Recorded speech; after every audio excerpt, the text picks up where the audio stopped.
Did you know that Canada has one of the most stable stock markets in the world? Thousands of investors from around the globe invest in Canadian companies to grow their wealth. The Canadian stock market is mainly operated through the Toronto Stock Exchange, where major companies are listed and millions of shares are traded every day. If you want to trade in the Canadian stock market, the first step is opening a brokerage account with an online trading platform. Some popular brokerage platforms in Canada include Wealthsimple, Questrade, and TD Direct Investing. Once your account is created, the next step is to deposit funds. Even small investments can help you start building a portfolio. Before buying any stock, successful investors always research the company carefully.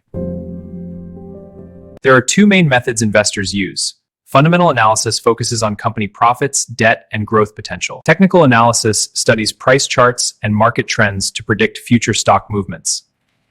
When you decide to buy a stock, you simply enter the company's ticker symbol, choose the number of shares, and place your order. Smart investors always diversify their investments by buying stocks from different industries.